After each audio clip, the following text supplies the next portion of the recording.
Hi folks, Wendy Smith here. Felt like I should just stick my face in there for a second.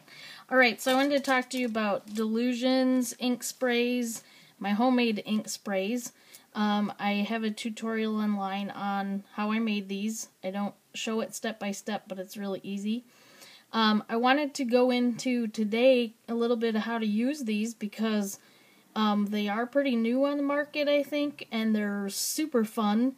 They can be used for paper crafting, art projects, making gift tags, card making, you name it. I have a few samples of things I already made, but I thought it would be fun to maybe start one and kind of work this through. So just pick a couple colors that are complementary. I'm going to do this pinkish purple. It's called electric purple. I'm going to start with that. It's kind of a pink purple color, so just kind of spritz it on. I have this one which is called electric pink. Got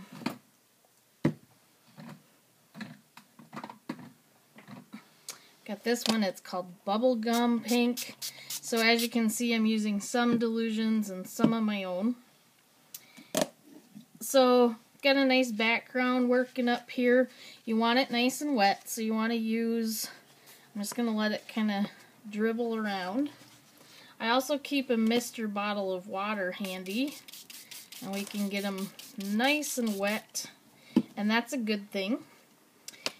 And then, I usually like to start with kind of the lighter colors in the back, and then just pick anything that you really desire.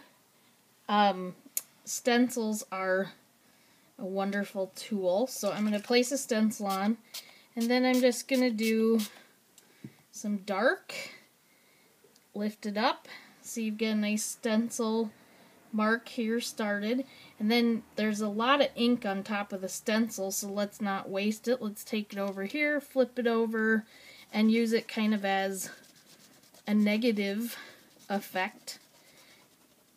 Rub it around. I'm not afraid to get inked up. Carefully pull it off, and as you can see, we've got some more going on. I'm not really liking this white around the edges, so I still want to continue on with my spraying. Now you can, just do whatever you want with these and just have a heyday.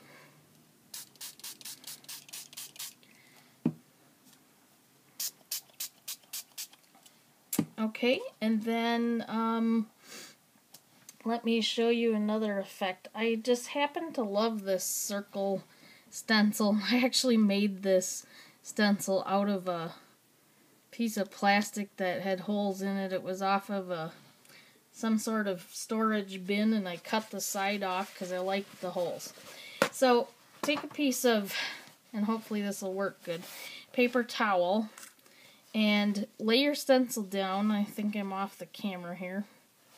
But lay your stencil on the area that you want to lift the color out. Spray it real good with water, and then in that area, press to absorb that water back up. Now, okay, that doesn't make sense, but you'll see what I mean when we get there, and hopefully this is working really good, because sometimes it doesn't work as good as you might like it to. Kind of depends on the colors and such in the paper, but now here's where you lift this off, and I hope you can see that on the camera. But see, there's like a lifted color. The circles, the bubbles, yeah, I think you can see it. So that's actually a lifting technique. So you have your technique of spraying your stencil and then using the ink that's on it, flipping it over. So you're getting, when I mean negative, is here everywhere the stencil was, it left kind of the white, but then here, when you flipped it over, it pushed the ink in So rather than resisting, it pushed it in. So you've got an opposite effect going on. And then you've got the lifting effect. And then what I do is I actually just take a heat tool. This is an old one I got years ago, but it's the same thing as the ones out today. It's a craft heat tool. It's not a hair dryer. It is very hot, so don't use this on your head. And it'll be noisy, but just fire it up and dry your paper a bit. And your paper will start to curl and get all funky, but that's okay. And then once this is dry, if you like what you've done, you can start going into other ideas and thoughts with it. So I'm just going to move this aside for now, let that dry, and I want to pull out a couple samples. The other video that I talked about for my tutorial on how to make the inks was I was working on this, and I didn't do a whole lot with it since the video. I did the stenciling, I think, on the end of the video. I added some gold shimmer mist stuff from Heidi Swap. It looks like this, Color Shine. This is the only one of these I own, so, but I do like it. So now we could take this and we could do additional things to it. If you're familiar, Faber-Castell makes these gelatos, and these are creamy color sticks that are just really, really lovely. And I have another stencil here, and what I'm going to do is I'm going to lay this stencil down, and I'm going to apologize for not having this ready. I'm just going to use some of this water.